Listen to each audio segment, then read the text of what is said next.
Cheers.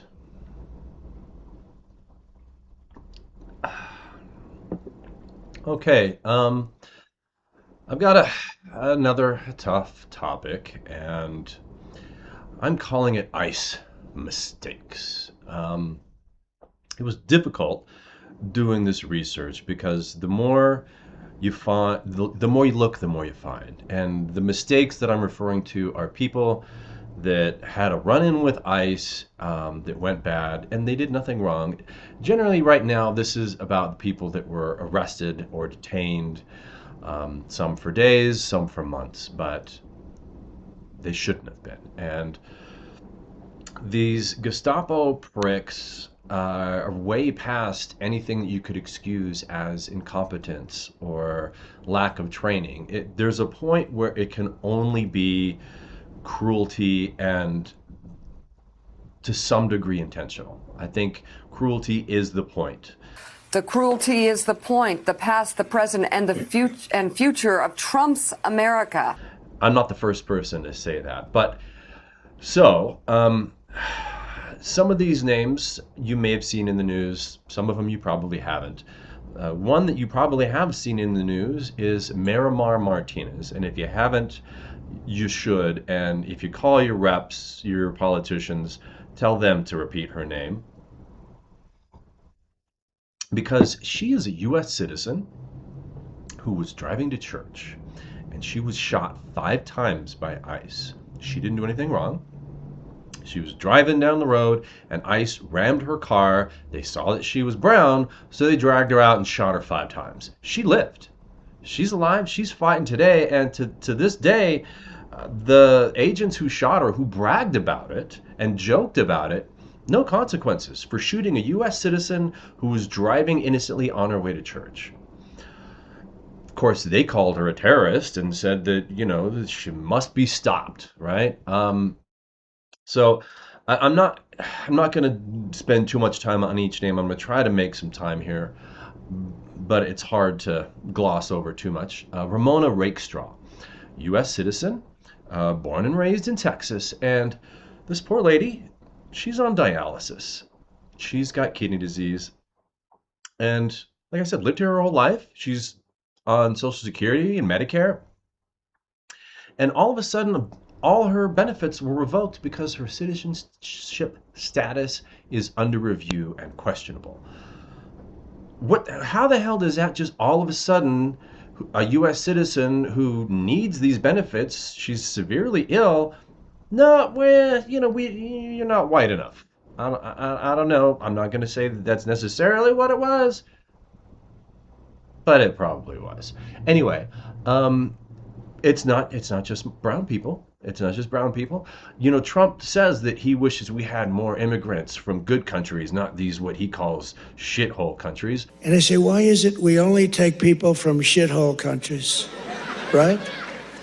Why can't we have some people from Norway, Sweden, just a few? Let us have a few. But, look at what happens when you've got this poor British grandma, Karen Newton, who was here on vacation. She's got a tourist visa. She's here legally.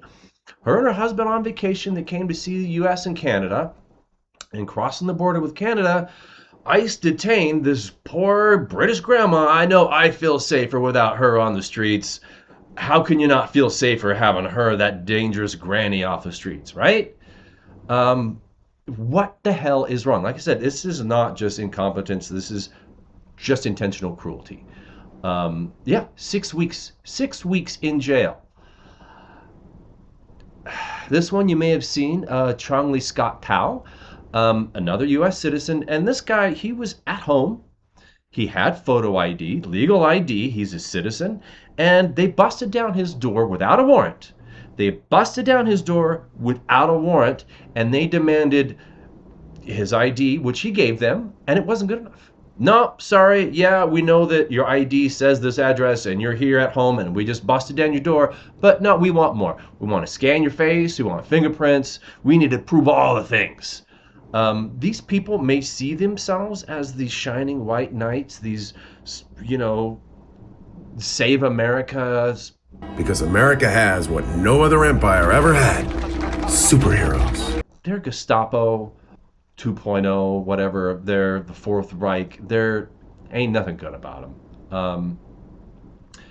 So yeah, knocked down his door, and so okay, so let's keep it going. Sorry, keep it going. You've got Seamus Colton, an Irishman here with a work visa and married to a U.S. citizen. 5 months in prison. Then you got Jessica Broche, German tourist, 45 days in prison. She's a tattoo artist on holiday, as they call it. She's from Germany.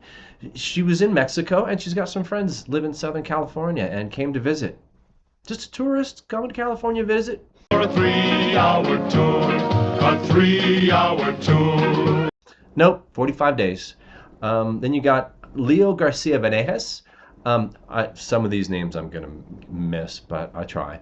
U.S. citizen arrested not once, but twice because, with a last name like that, and he's brown, and he's a construction worker. Oh, yeah, you got to lock him up. Yeah, he was in Alabama and arrested not just once, but twice. Aliyah Rahman. Sorry if I missed the last name. Disabled U.S. citizen, but she's brown, so they're gonna lock her up. Poor girl got hurt even worse while being locked up, and she did nothing wrong. Just a U.S. citizen driving down the street, just trying to go about her day. And now we get to the veteran status section of the report. The list, and like I said, the list, you can go on and on. The more you look, the more you find. Sejun Park came here as a kid, Purple Heart, combat vet, and just harassed by ICE, he finally decided to self-deport. And it's tragic. Does it get any more American than a combat vet who's injured fighting for this country? Another couple of vets, sorry if I missed the last name, George Rates or Rates, locked up for days, 3 days, combat vet. Not good enough because, Hispanic. Now this guy, black, lock him up, combat vet, too bad. He came to this country as a kid from Jamaica. They actually deported him. He spent 3 months locked up, and then they deported him to Jamaica. Came back, locked him up again. That's what you get for fighting for this country.